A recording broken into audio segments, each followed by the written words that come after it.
آية بشيء أعوذ بالله من الشيطان الرجيم. بسم الله الرحمن الرحيم. ولا تدع مع الله إلها آخر لا إله إلا هو كل شيء هالك إلا وجهه له الحكم وإليه ترجعون. بسم الله الرحمن الرحيم. والصلاة والسلام على نبينا محمد وعلى آله وأصحابه وسلم تسليما كثيرا. سبحانك لا علم لنا إلا ما علمتنا إنك أنت العليم الحكيم.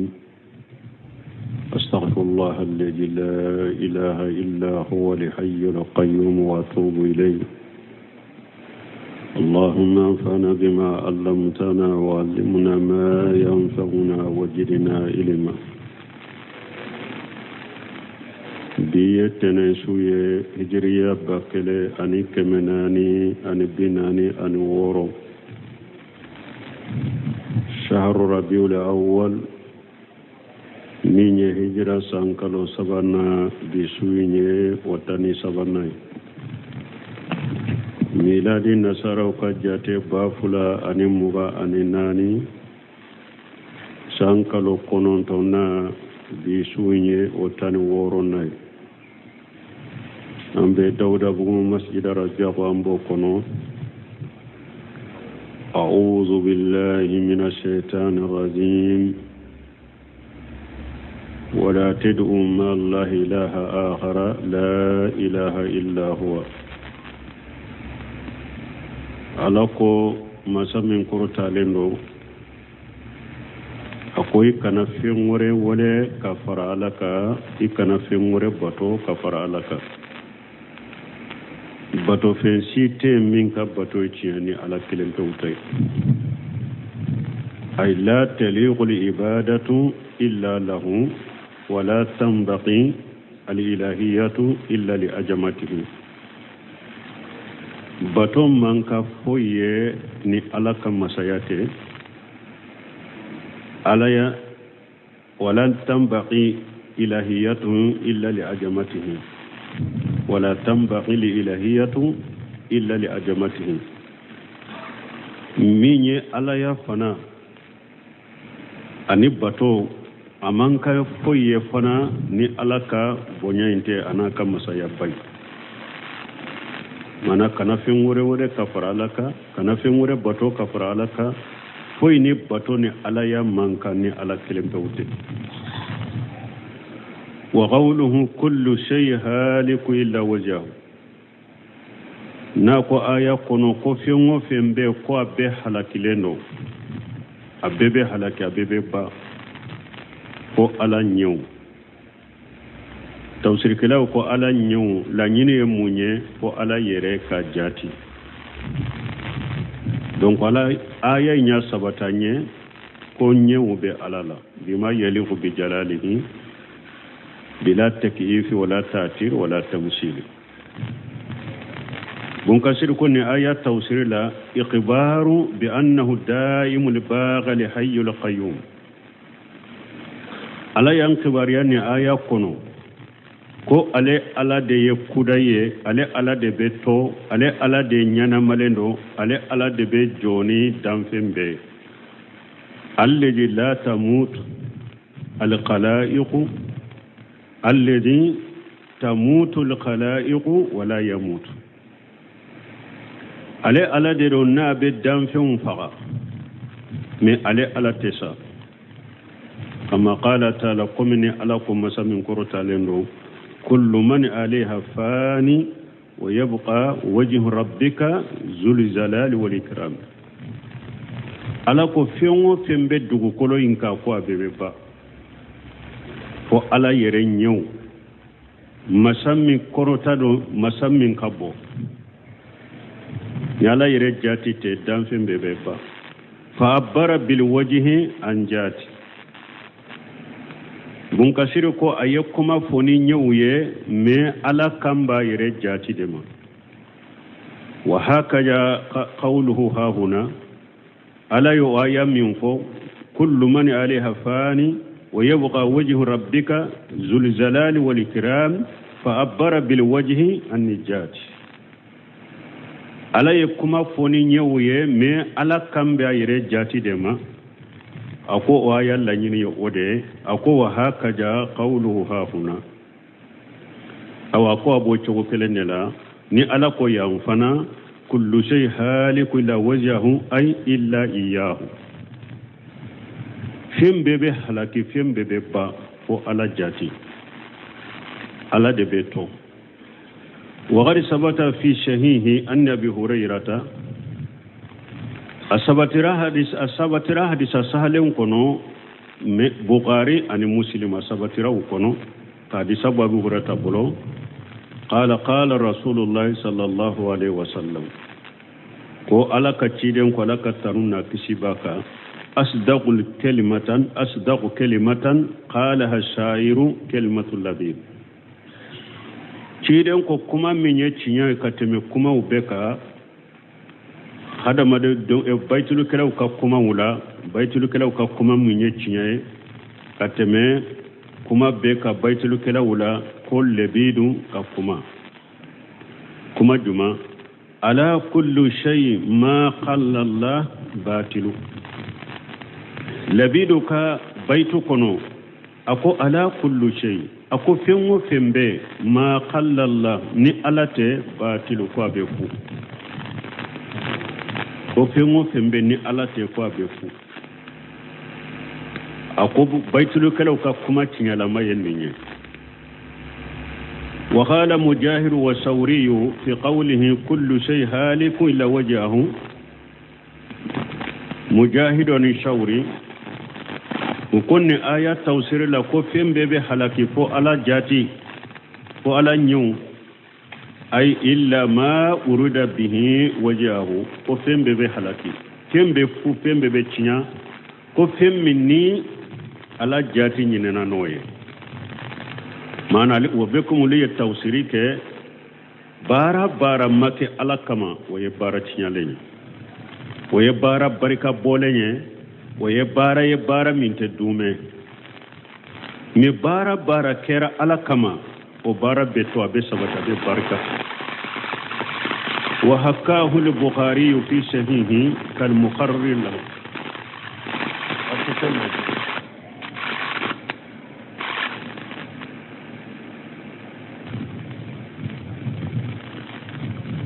wa hakahu al-bukhari fi sahihi kal muqarrir lahu bukhari nin kumai aya fo aka kitabu sahalen kuno ka ke komi ka sabati mujahidu ka tawsir min fulani sawri bukhariya mafula ka kitabu kuno ka ke komi sabati li ka sabati ka kuma sabati ko bara be bara cinyale foni bara min kera alakama wa hadha alqawlu la yunafi alqawla li awwala bun kasir konnin kuma min fulani nye ate kuma fulayin wuli فإن هذا إخبار عن كل الأعمال بأنها باطلة إلا ما ورد به وجه الله تعالى من الأعمال الصالحة المطابقة للشريعة أقول نمكما من فلنية نمكما يدي كان كباريا كبارا بتشيالندو فني بارا مني على جاتي نيني بارا مني بارا نيوما بارا من بنا سرياما mujahid ni sawri ka kuma en boda yira ko bara be bara cinyale fonni bara min kera alakama abenna sariyama bara nyuma min kera alakama benna sariyama o bara doronde be sabato de be to sino bara make alakama ko e bara cinyale ni mujahid ni sawri tayni wal qawlu al awwal mi tawsir fulani kuma fulu min nanya fo muqtadahu anna kull jawati faniyatu wa jailatu illa jawatuhu ta'ala wa taqaddasa kuma folo nya ira ko jati jati be fengo fembe ko obeba abebe ba ko ala yire jati masamin korta lino senalendo fa innahu la awwalu wa la akhiru ala de masafolo e ala de labanye allazi huwa qabla kulli shay masami abe fembe nye wa bada kulli shay abe fembe kofe fana donc wala abe komi nin kuma fula aya umbu fula beta donc semi rahimahullah ba faka utuli tawsiri kono ako aya kelen fule ako ni mana fula sabat nani fora la mana chaman fora la koro munun fora aya no te nyogo nguli alaka kuma bu beta parce que alaka kuma yuru walende do abu beta donc jati wala fembe be ba ko ala jati ala tebba baraketa ufana la barakera ala jati kama o bara beto bara make ala kama woteto ودياتو قال الإمام مالك ما كان لله بغيا إمامنا مالك ينكما فو أكاكما دوسي أكودو رسنفي تمامي أيام واتدلا أكم مالك ما منا أي يرسك كنين كتابو دلا كم واتدلا مغو ينين يغنا دلا مالك يكون أكم ما كان لله بغيا أكم من كرا على كما وبتو وما كان لخير الله يجهب سريعا مما كي على كما وبتا تليالا akwai ra'oce wala fana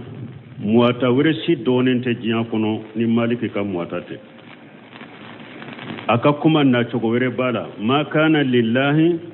dama wa antasala wa ma kana li ghairi llahi inqata wa anfasala aka kuma fo ce wure fule ne akoni min kera ala kama ko obe dume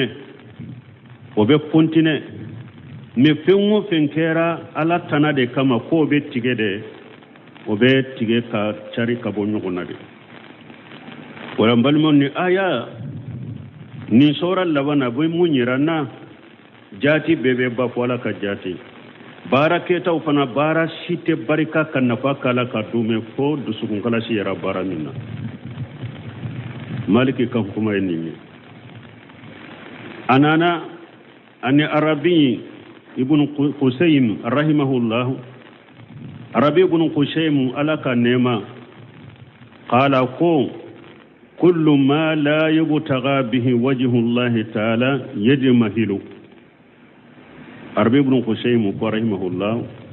ako fenwo fe kullu ma la yubtagha bihi wajhu allah ta'ala ako fenwo fe ni ala jati manyini naye yedi mahilu ko be tade koy ko te sabati wa amma jabadun fa yajhabu dufaa wa amma ma yanfa'u an-nasa fa yamkusu fil ard bal ma yela ire ko jikanka te sabati koy jikanka be tade nimbe hadama dawun nafa jinyere wode be sabati du koloka ninya arabi ibn qusaym ka kuma rahimahullah qala ibn taymiyyah rahimahullah ibn taymiyyah fana ko ma la yakunu billahi la yakunu wa ma la yakunu lillahi la yanfa wa la yadum ibn taymiyyah fana ko akama jimu fatawa al-misriya kuma imbe soro tedimuriya infana kono kitabu tedimuriya libun taymiya kuma imbe soro fana kono ibn taymiya ko mala yakunu billahi la yakunu ako ko ni ba ke ma deme nyini ne ala de ni ala ma ko minke ko teke ko ala ma ko ke ko te sekede ko te seka ke ko ni ba se ka ke ni ma deme nyini ne ala de ala ki deme ka ke ko teke afo wama la yakunu lillahi la yanfa wala yadum awa ko fenwo fen fana make alaye ko oten na falike ote dume fenwo fende na make alaide ko oten na falike ote dume Cheikh Ibn Seminu yet taliqu kenin kumala bo ale ko sabade be أقول لله وبالله وفي الله تمام يتم بنت ما كمان ببصر هو يتعلق كلا أقول كوي سبب لله وبالله وفي الله لله وبالله وفي الله أقول نكو سبب لله ويغلاسوي كوكو نيبا أكي الله ده كمان يدسون كلا سكاكي الله ده كمان وبالله كوكو نيبا كي دميني الله ده في الله كي دمي الله وفي الله كوكو نيبا كي أكبر الله تاما نكو سبب هذا مدين كان نكو رشي كبارلا لله وبالله وفي الله نيبا كوكو كي أكي الله كمان نيبا كوكو كي دميني الله ده في الله كي دمي الله نيبا كوكو كي أكبر الله تاما donc mbalma an kan duskun kalas mogo min ba fe alaka kabulu keye mogo kan yeshima ika kuma fotaw deresula ika kala ika doni aka mogo nafa barika ka duala aka dume mogo kan yeshima idusun kalas do idusun kalas ala ni mogo min idusun kalas ala ye ala be ka kuma barika ube nafake kabulu be kiye dugukoloka mais ni duskun kalasilente eye fengo fenke pour oke e bode ube ko yira mo la de ube oke wa oke e ka jama chaya de obi ma jigi kata de pour kabulu ka kiye mo kanye shima ika kuma kan nafaleke ikuma ka barika ka dola ni duskun kalasidoro ni yeddu sunkarati ala yedro ika kuma be nafalike ala be barika dola ala bu sabati ala be qabulu keye nimbe hada madenka ko jense ko barika ko nafa foite du sunkarasi bo ola yaro awnye mina undo de keshi sa pour anka nyere bange be kando apare u de be do nofe europe adonto misire la na ka pare tiku aboto misiri na naka pare tigun abedo abiyon kono naka pare tigun abebo abiyon kono yorome naka pare tigun nin kunye munye nka ko ka do ka jense fo ayere ba fo ka daddo ka ya partager kore munye nkase ka don kase ka bo apare nyuma shite min kanyi ka dusun kala shi bo ola ni ba fe ka ko ka jense u ka sabati idusun kala shi do mamar mutar shinkata yau da ko ako wani hada mademmin da su kun kala silendo ako ita foi ka so kono ala babu ni da sun kala silendo amma hata ga ka bokene makafa amma hata ga fare tigi ki filme yere afo ika so kono ala babu me idu su kun na kala silente ibe yoro apare ka ke no fe ka parta ka jensere barkete do ika kola ni ka ojo dusun kalasi baga na aka wojo ni wojo keme nu filila nyogon ka sitika min ta ye dusun kalasi alakama mogo ba atade tomo kuma to chela ka teresarse kala me ka to to an kan dusun kalasi balmu imamuna maliki kam wata munya jense maliki tarami apare tumba tilela aya befo marina kam misiri kono tuma me aka jama yere chayara alete manka kankorota ka pere misiri kono chiden ka misiri kono maliki tofe tuma me maliki ka jama yere chayara uta akamme jamata akamme aya ka dersu yele maka so kono de ka dala minalata na alaye kuma ko kuma tese jama bema dala minala be kuma lase jama toma ka dersu wada yele maso kono de ibn Usaymin rahimahullah ibn Baji no shagal banunu foyi mu ka deresu jense ko ka to bila ka to bila jiya fantanani bela ala ta ko fe ni su parasinde Ahmad ibn Hanbali ale tunkera na shigira deresu la mogo babi duru bena aka deresu la teme duru ulu be deresu shebe anofe abe kuma fo ba saba noko to ye ka jogo ta doro ka laje mogo ba duru ube na ka dersula keme durun ulu taye ka deresu sebe doro jama to yede ka hamada kolosi doro aka jogo na kala da bota jogomi dondola akwa dem abdullah akoy fa donna ma kanun kaddo me fa donna nya natan kake makka tu dola ni mogotindo men donna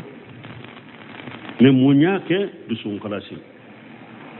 donc hadama den dusuku kalasi e piki dusukun je yakata hadama dawma kani balima do kanu akake akaye katawula kanam ko jugu ewa nganya jugu nganya dusukun kono ni balima silamai akanu e yere be min fe yere ye o kani balima silama be ota balini kataw ye mo min bolo be se kan nesiha ka ko nanja kataw min be silama man taw de ka be se ko kataw bange goro balila Usaymi Salihu Usaymi ako dondola ko uluni bumbaji tumbe yoro kerekerelen dola jamate ako mugo doye masuliya mana jamana ka ko be mugo munun bolo ko ale mugo munu ye bumbaji ni kale budo udo uye bumbaji ni ko munna munyen kabulu ke dugu koloka ni ala ye beddu sukunye si ema munyo kiye aya soro yoro kerekerelen do de jama yoro te bumbaje ko dola mbajigi munya to ala yen ninkene ye nebe hadama den shika kote ne dusukun kono mogo site ni ka ko jugu bin dusukun kono ni nyimbalima minya be katawla mbe fere ke ka konanjia kiye ki bo katawina me ka fotin dusukun kono ako adola wode sababu ni ala nin qabulu kenne ako ni yere am afo jamanya ni jamado atafo wala mbalimo namba fe anka ka kuma kan na falike namba fe barka ka do anka kuma wula namba fe alaka qabulu kanye dugu koloka anka dusugu kala sidoro ni dusugu kala sala be nimbe kiye men nima dusugu kala si ibn taymiya ko o ma la yakunu lillahi la yanfa wala yadum ako ko make alakama aten na falike ate dume alaka dusun kala sidama alaka majigi dama alaka nke mogoye nan duskun jelendo katala ka jombe ma ka faro katawu bangelika lahul hukmu walahul hukm hotel lahul hukm kiri be ala detay ay al-mulku wa tasarrufu wala mu'aqqiban li hukmihi kiri ani konyana bo o beye ala de tay ewa nobo bagati ala ka kiru la fana ni ala kiri millati kabila chogo ma bo chogo de la de nobo bagashita ala wa ilayhi turja'un awa abebe sagi kata ala dema ayyoma ma'adikum akasagi do kata ala ma bebe sagi kata ala dema fayuzazikum bi amalikum abaw sarani akabarake tawwe in kana khayra fa ghayru wa in sharra fa sarru ni mo mi nye hera de ke ala bi sara hera la ni mo mi juguma de ka bes abi sara juguma na bebe sagi kata ala de ma kiri be ala de tay bebe sagi kata ala de ma yomal qiyamah don abebe sara ni ka barake tay min tay hera ya bi sara hera la min tay juguma bi sara juguma la ni suratu al-qasas al-labani suratul ankabut bismillahir rahmanir rahim alif lam mim ahasiban nasu an yutraku an yaqulu آمنا وهم لا يفتنون ولقد فتنا الذين من قبلهم فليعلمن الله الذين صدقوا وليعلمن الكاذبين أم حسب الذين يعملون السيئات أن يسبقونا ساء ما يحكمون تفسير سورة الأنكبوت وهي مكية. نية سورة أنكبوت كتفسير الدامنة ni sura injigina ka ciden to makka sigidela ko ya sura ma hijira ke bismillahir rahmanir rahim amben ni sura in kalanke u amben ni sura in kalat damina ni alaka to nyumambe rahman minye nema la bolen tigi rahman alaka to de do alaka mankutu do fana rahim nema la se baga kata ka jonyuma ma jomuminu ma la gara wa kana bil mu'minina rahima rahim fana alaka togode alaka mankutu de do alif lam mim amma al kalam ala huruf al munqata'ati faqad taqaddama fi awwal surah al baqara minye ka kuma ni harafu tigeleunka bunka siri ko le kuma ken nunu na kateme suratul baqara daminala wa qawluhu ahasiba an-nasu an yutraku an yaqulu amanna wa hum la yuftanun istifhama inkari fami nyini min fulani nye nankarili de do ahasiba an-nasu ala ko ya la hada madawnya jigi kamiri dewa mana ni hada madem minye ala bina min fo ni hada madem minyo jigi ko miri o jigiya ano mirun o biddu sukun kono o jigiya no miriya ala yon nan kariya ko o toye o biddu o boye pew boye jumay ahasiban nasu ya la mogo ya miri mogo ya jigi de ba anyu turako konne ala bu toye anya qulu amanna nu ko ulu ye mu'minu ye neba ala buto o kuma in ka doro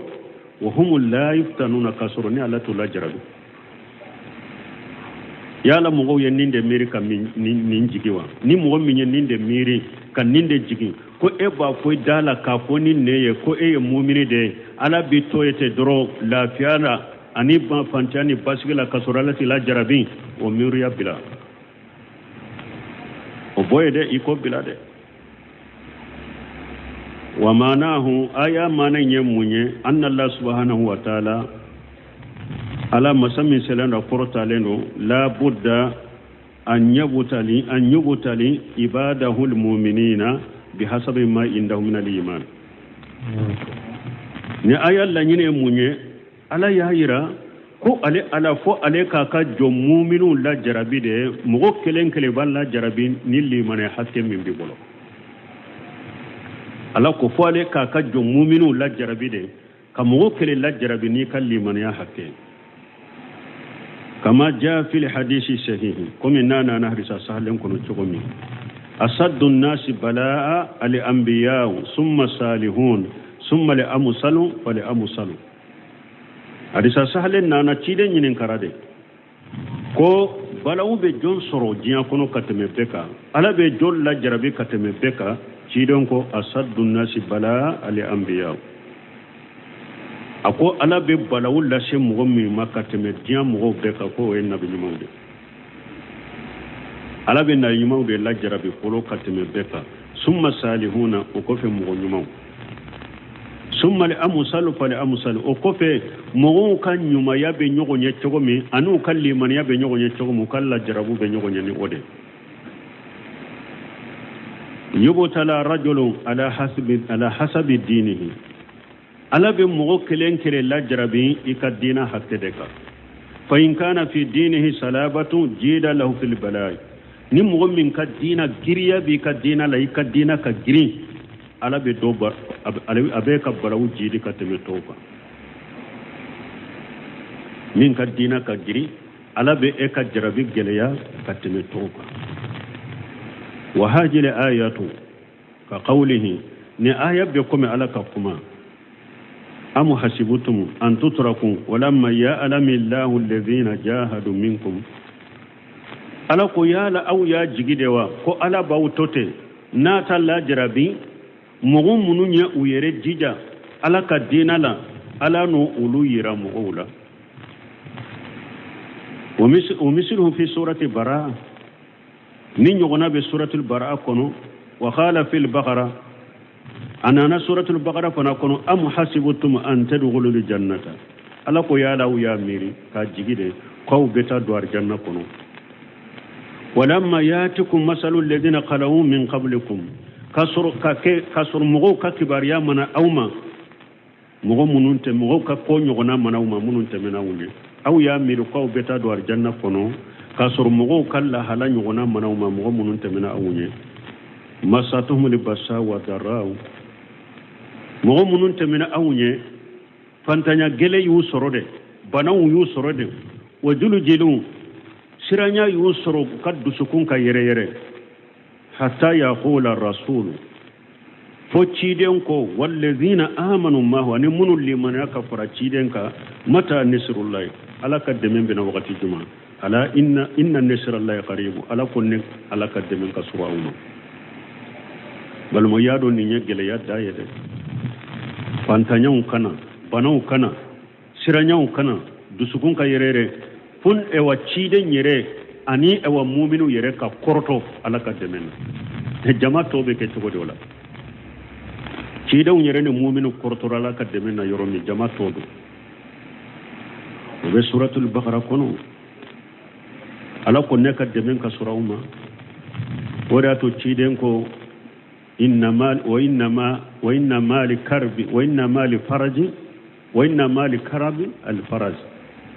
innama li usri yusra hada maden ka do ko gele yari ka wakati mi yude a do ko ala ka demen na to wakati mi gele ya bonyani ka wakati mi fitina bonyana wakati mi jarabun chayari ka wakati mi de i jigida ala ka ka do o wakati ni ala ka demen manja wada to ala ko ya ala inna nisrallahi qarib ako ala ka demen ka surawma ولهذا قالها هنا نند قصو على قويا ولقد فتنا الذين من قبلهم فلا يعلمن الله الذين صدقوا ولا يعلمن الكاذبين وعلى قو أو مؤمن أو تسك فقايا مؤمن قابل توتي وعلى قولا جرابيدي نالا جرابيرا مغم منون والليمانيا من فوق دالا نو كالليمانيا تنيا بود سكون كنو uyelli mona min fo ni tinya do udusukun kono ona do mogo nu ulu do mogo munu fana ye galon fo u kalli mona fo lu kadala ni galon de do ulu fana mogo nu ulu fana do wodi ata ko wala qad fatanna alladhina min qablihim fala ya'lamanna Allahu alladhina sadaqu wala ya'lamanna al-kadhibina ay alladhina sadaqu fi dawahum al-iman mimman huwa kadhibu في قوله ودعواه لا جربوا كونيا مونيه مغم منو لمن من فوق دالا نو كان لمن يتشنيا ده ولونا دو كابو غالون تيغلا ولا منو لمن فوق دالا كاسرو تشنيا تالا تدسكون مؤمن حقيقه ونا دو كابو منافقون والله سبحانه وتعالى يا لو ما كان وما يكون وما لم يكون لو كان كيف كان yakunu nin doni min fulen ne akorote ko ala ki dode bun kasire ba fe ko de boy akwala musammin sinalenu ya ala ma kana min beke ala bodo ma kana min kera ala bodo o ma yakun mun bena ke ala bodo o ma lam yakun min make yere folo law kana na kera kaifa kana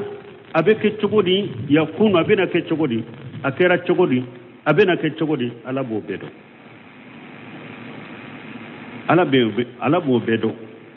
wala ya'lamanna alladhina sadaqu min fulanni akorta la ku dode ay ku yira mo de la ko ni bedo tente do ko alala wa haja mujma'u alayhi inda a'immati sunnati wal jamaa min fulanni ko ala be fembe do fendo wolembe do sunna nyema ube farala nyogon kanni no be bennen boka wali hada yaqulu ibn abbas wa khayruhu fi misl qawli illa lina'lama wali ato ibn abbas ani ibn abbas tana ni ayuna nyogona nako illa lina'lama abe sagi katamuna illa linara pour kayra wajarika li anna uriyatu buna basi baki ka fen min fo fana ninna ala be fendo ani ka fen nye akera ufana tekelenya make foy kama illa linara purun kaye an ala bado ka korode parce que ala yi fendo latiga bado ko nimbe na ke men na kera wakati mi fana bayi akodi ato illa ni la alama illa linara وذلك لأن أورية إنما تتعلق بالموجود parce que yeli obedilo munna nimmin kera asorola yeli bedilo odela wali ilmu a'ammu min uriyati min ye doni o ye gorobali wala bolendo kateme yelika fa innahu yata'allaqu bil ma'dum wal mawjud ni ko ka fendo ala benindo min beyo min teo ala babedo men ni ko yeli o yede min be keneka min nyera min kera wala men ni ko ala benindo o korode min kera min be min teo ala babedo me yeli ko yede min be na sorolay donc wala buna basko nunu ya nyona e wala alama donc a korode en kaye aya soromba do de ko abena fere ma ka ken kaye ko nunu na nyona la nyine yedo wa qawluhu nako am hasiba alladhina ya'maluna sayyi'ati an yasbiquna ya la mugo fana ya bisigiya de ka jibi wa mugo mununye bara jugu ke ulu fana ya miruku beta kanne ala dadaya sama yahkumuna uyakiri min kiri ne kiri jugu mana ni kafiri min ya miri fana ube ni bara jugu kala min fana ya miri ko ebe kafiri ya mina ebe wa bara jugu mina ko ala be mu'minu de la jarabe ate e la jarabe e fana ko bilade e ala sosola fana la jarabi be ema e kafiri fana la jarabi be ema e kana miri ko ala ko ale be mu'minu la de la jarabe am bara jugu kala ko ne ala te am ma ay i fana kana miri ko be ta kan ala da niyo o de miri ka bili duskun kono ko ne ala te fana la jarabe la sosola la kutala e fana e kiri jugu kiri de ay la yahsabanna alladhina lam yadkhulu fil iman ayalla nyine munye mugo kana ta miri mugo munun fana mado liman yakono annahum yatakhallasuna min hadhihi alfitna wal misihan ulu fana kana miri ko ulu fana be kisi ni la jarabin ni fitna nonu made munun mado liman yakono fana kana miri ko be kisi ni la jarabin ni fitna nonu made fa inna min waraihim min al-uqubati wan nakali ما هو أقلج من حاجة واتم أو فنكارو أو مؤمن بلو فنكارو كل لا جابا باو كفو لا جابا باونيه أني نيانجلي باونيه مين كابو مين كجلة كتمه جيان كلا جرب نوما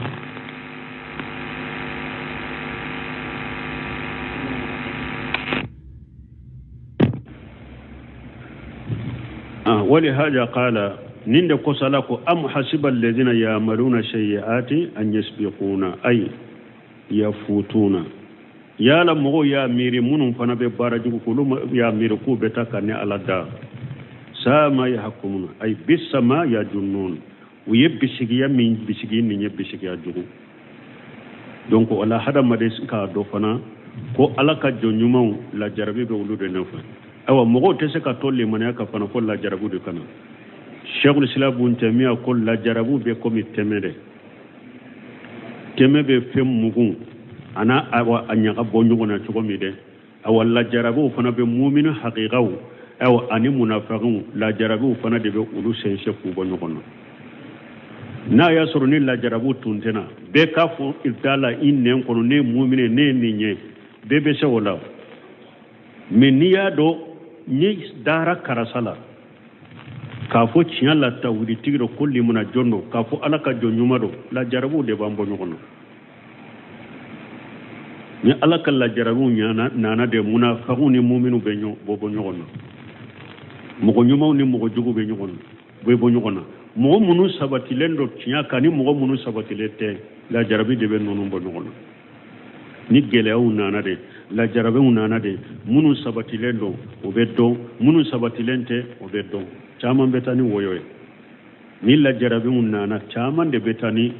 nyamaye illa marahim rabbi من كان يرجو لقاء الله فإن أجل الله لآت وهو السميع العليم ومن جاهد فإنما يجاهد لنفسه إن الله لغني عن العالمين والذين آمنوا وعملوا الصالحات لنكفرن عنهم سيئاتهم ولنجزينهم أحسن الذي كانوا يعملون. يقول تعالى لكم مسمى قرطالين من كان يرجو لقاء الله ni mo min be ala ka kumbe nyogonya ni bo miri bo jigi ay fi dar ila akhirat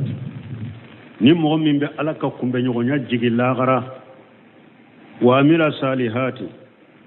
iye bara nyuman ke fana waraja ma inda allah min sawabil jajili sarabba min bi fe sarachama min bi fe ala fe sarasama min bi ala fe yi jigi doka fa inna allah yustahiqqu lahu rajauhu ويوفيه عمله كاملا موفرا موفورا ايوا ننتج لمو يمين جيجي على فلا باكي حقيقي سيحقق رجاؤه على بك جيجي حقيقي ابي سريك بار لا دفل فإن ذلك كائن لا محالة ايوا وبكي كما تولا فنادي يبصر لأنه سميع دعاء بشير بكل كائنات parce que ala be do e wa weleli be me be fenke tabbe ala ba be ye wori ato ala ko man kana yarju liqa Allah akoni mo min ala ka kumbe nyonya jigi ye bara nyuma ke fana ki jigi de ka bala mu nyuma sarala lagara fa inna ajala Allah laati ewa ala ka sarti ni qiyama jole o bena koy awa iye min jigi ala fe ye bara nyuma munun ke iye min jigi ala fe fana ibo soro haqiqaye kuma tala iba soro haqiqaye ala bisara wori ato ala ko huwa shamiu ala ye meli masale ala be weleli be me abe kuma be me abe duawu be me ali alim doni masade ala ye fenke tabbe ala ba be do ala be fembe do ولهذا قال تعالى نند قصلكم من كان يرجو لقاء الله فإن أجل الله لآت وهو السميع العليم نمو من يلاككم بيغنيا جيغي ايوا الا كسرتين كوني نالندو ابينا سيكا سيتالا ايوا يي بارا نيما من كي يسرا من جيغي الا في يباسرو حقيقه كنا على بيسرا بس ابي فيمبي مي ابي فيمبي دو ومن جاهد فإنما يجاهد لنفسه ايوا نمو من يرجيجا ala ka dina la ala kola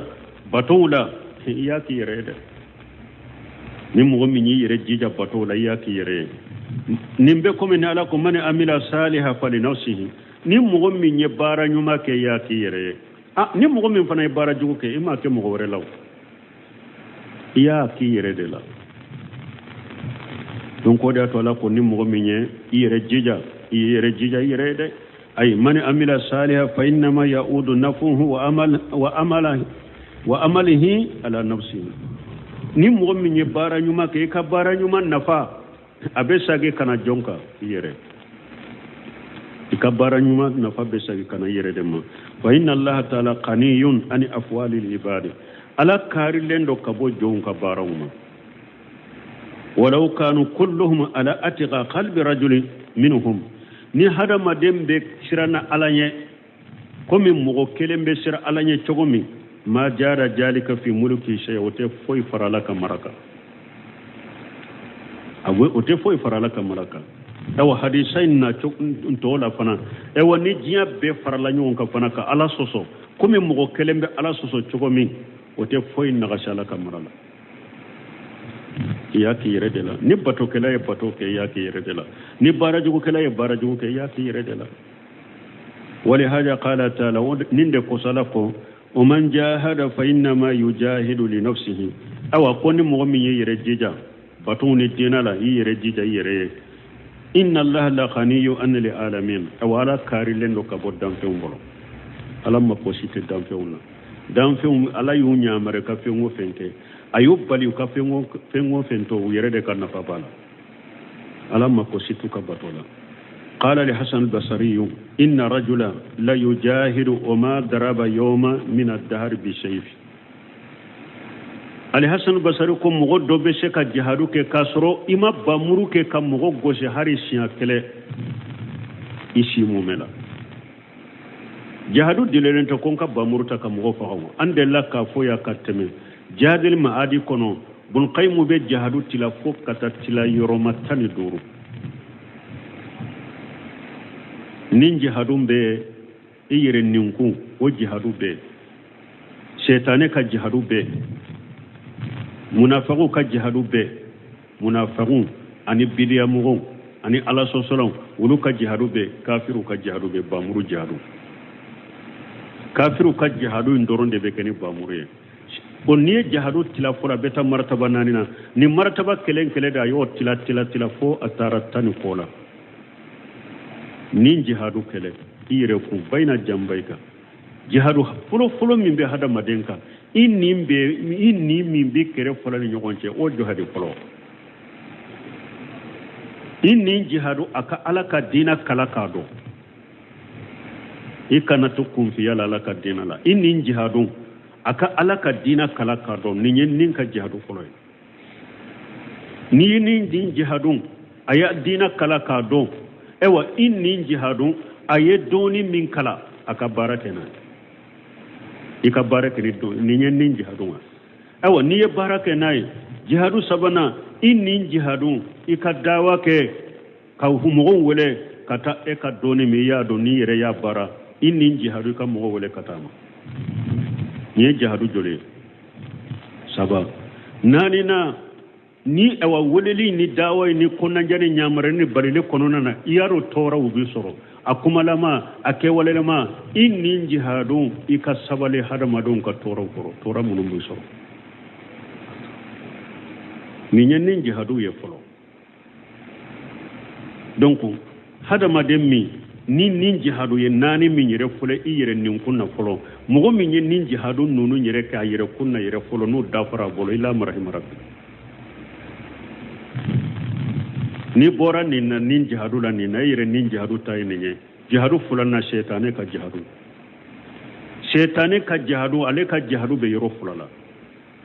ka shaytane jihadu abe subuhatu munum bila kana imay ka dina kola subuhatu abe ko nyagambile munum bina kana ima na bi ka dina nyagambi bolo kibila bidia ko elene fe mununa shaytane jihadu iko ulu boy ikake de la jele on kai ka dina kono subuhati mbe ka begge ka boy ni shaytane ka jihadu folo inda sahawati abu bila ala soso be abenin dungo abi bila nindungo ko munune ala soso mununa shaytane jihadu o yoro la folo ki yeretila shaytane ro folo ka bo yoro la e ma shay inni min be kere folo ni ngonje mo jihadu ke folo ka ba shaytane jihadu make e bolo ko ba shaytane selembe e yere makoro ebe se jonna ebe se ka jonkele ni be se ala donc shaytane ka jaru ni fule abe subuhatu munum bilay makani ka dinala shaytane kele ko wulu boye folo abe sahawatu nindungone ala soso munum bilakana ima shaytane jari ka wulu boye folo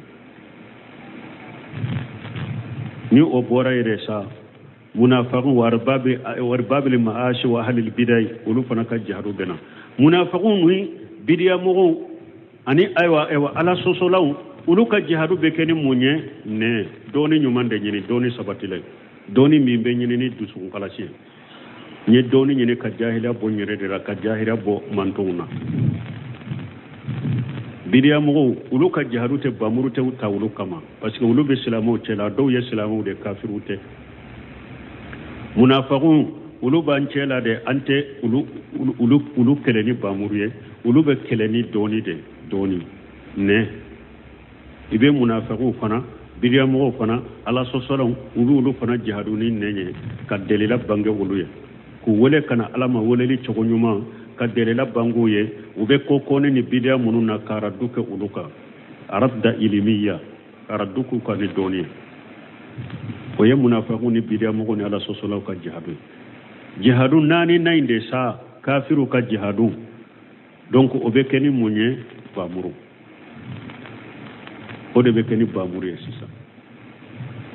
donc wala bidiya mo aywa munafiqun ala sosaw ulu ka jihadu bil ilmi wal sinan abe keni doni de aninne doni hikima aninne kafiru tare ye sisa o be keni jumaye bamuru bala farkoro bala sisa o be keni jahidul kuffara bi amwalikum wa anfusikum kafiru de tabe keni bamuru wala donc o diato al hasan basari ko akom mo be se ka soro e ye jihadu kelaye ka soro ima bamuru gosili keni bamuru hari don kelay shila ayo foni jumaye jihadu munun forasa iyere ninkunta ani shetaneta ani munafiqota biramugota ni mugo minye jihadu keni nonunye ni ko ikan nonun ka jihadu ka nyema folo ebe se ki shi kete bamurta ka kafir fa ha me ye jihadu kala de ala mugo kana jate mena de ko jihadu kala ye bamurta ra doronde kafiru kama ai kana jihadu mena wala jihadu suku kacha aya fulay al hasan basri ya istimbatu kenina ni tara ibul qayyim ka kitabuta jadil maadi maratibul jihad ube anwa'ul jihad abu fuye abannani ngorbali de fo kanani fana kelenkele beta tilakata tila yuruma minna ba fuye fo kata tani duru awa konni mo minye o tani duru ni yo o jihadu ke ko dafa ninde be wore fi malakuti samawat ulama rabbaniyina o tigi de be wode sanfé malikiyaw bolo ko ala yere ka doni ke baga ثم أخبر تعالى أنه ما خناءه على الخلائق جميعهم وكفي على يا أنكباريا كو على كاري لندو كابو دانفم بما ومن بره وإحسانه بهم يجاج الذين آمنوا ما خناءه أن الخلائق جميعهم ala yankibariya ko kafara leka kari leka na kari lembe ka fo danfen bema o min birrihi wa hisanihi bihim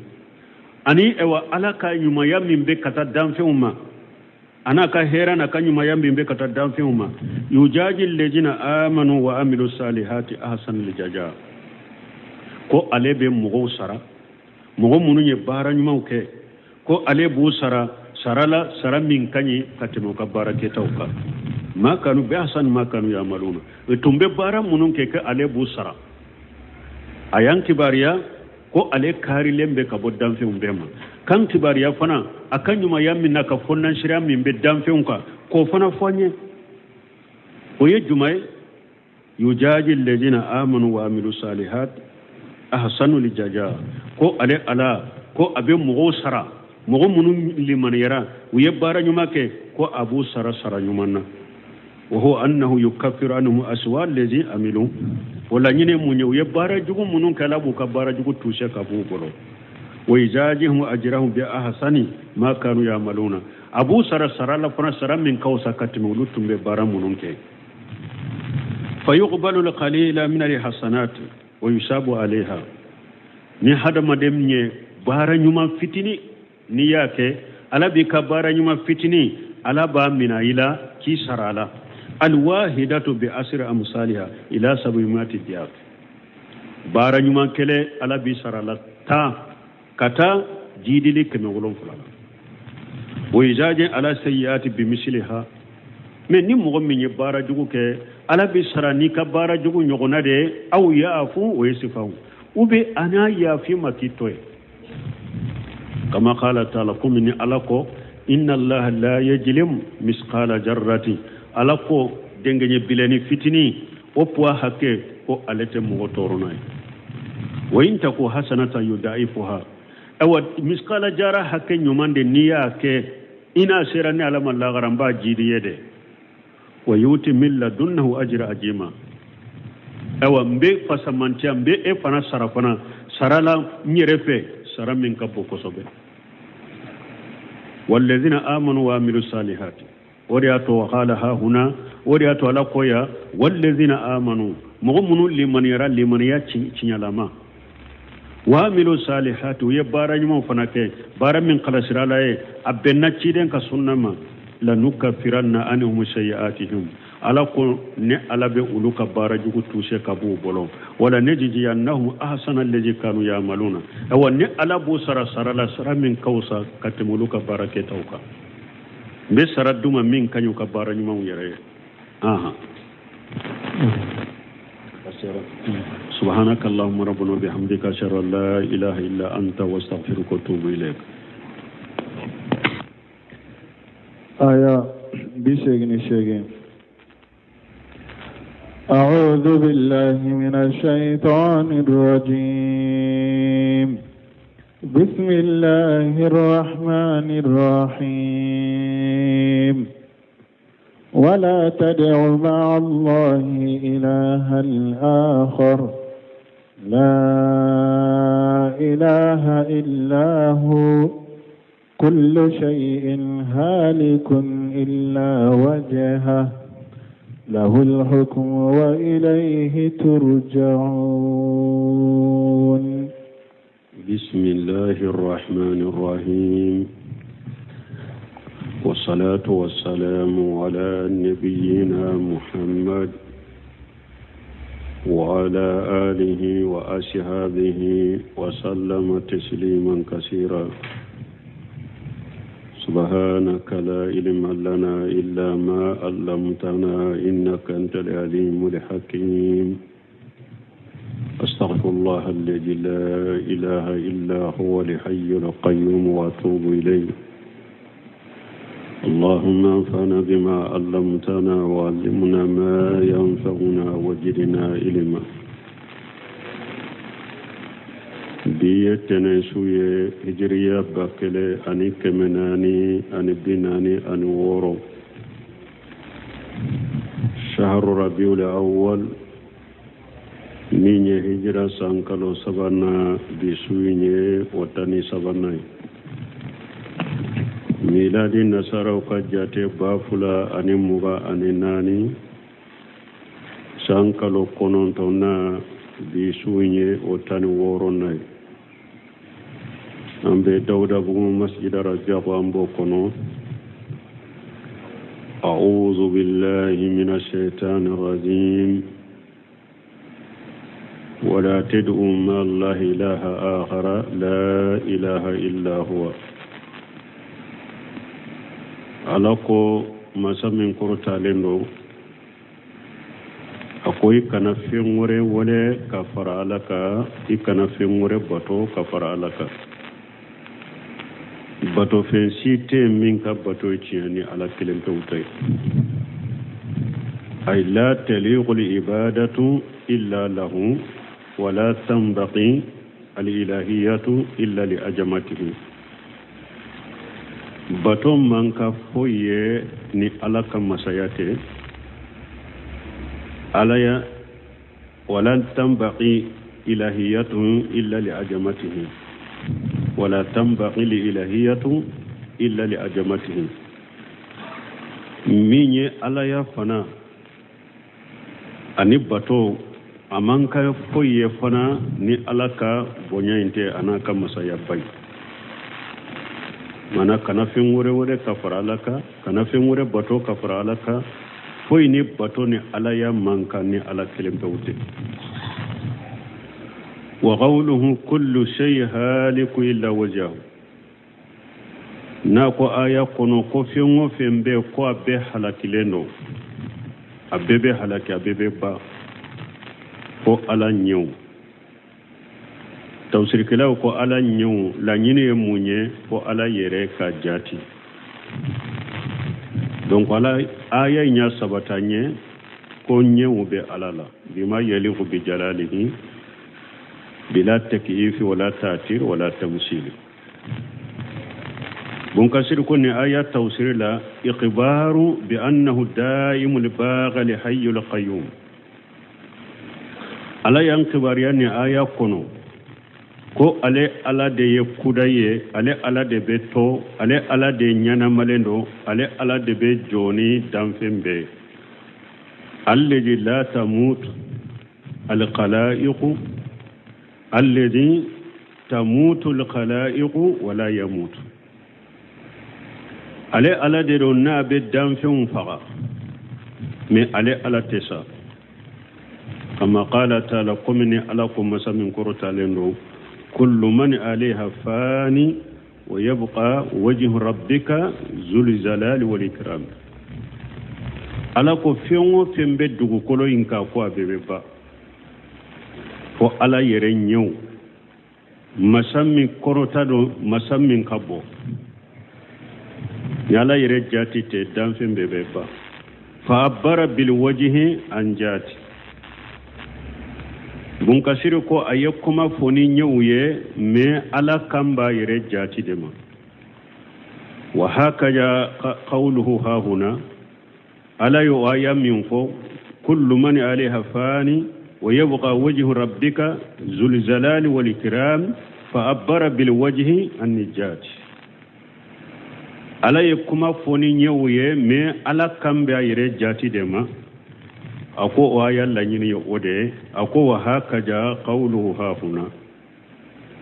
awa ko abo chogo kelenela ni ala ko ya fana kullu shay haliku illa wajhahu ay illa iyyahu fim bebe halaki fim bebe ba fo ala jati ala de beto wa qad sabata fi shahihi an abi hurairata asabatira hadis sahalen kono me bukhari ani muslim asabatira kono hadis abu hurairah bolo qala rasulullah sallallahu alaihi wasallam ko alaka ciden ko alaka taruna kisibaka asdaqu kalimatan qalaha shairu kalimatul labib ciden ko kuma minye cinya kateme kuma ubeka hada made baytul kalaw ka kuma wula baytul kalaw ka kuma munye cinye kateme kuma be ka baytul kalaw wula ko lebidu ka kuma juma ala kullu shay ma qalla Allah batilu lebidu ka baytu kono ako ala kullu shay ako fenwo fembe ma qalla Allah ni alate batilu ko be fu ko fengo fembe ni ala te ko abefu ako baytul kalaw ka kuma tinyala mayen ninye wa qala mujahir wa sawri fi qawlihi kullu shay haliku illa wajhahu mujahidun shawri ukonni aya tawsir la ko fembe be halaki fo ala jati fo ala nyu ay illa ma urida bihi wajahu ko fembe be halaki fembe fu fembe be cinya ko femmi ni ala jati nyina noye mana li wa bekum li tawsiri ke bara make ala kama waye bara cinya lenye waye bara barika bolenye waye bara minte dume mi bara kera ala kama o bara beto abe sabata be barka wa hakahu al-bukhari fi sahihi kal muqarrir lahu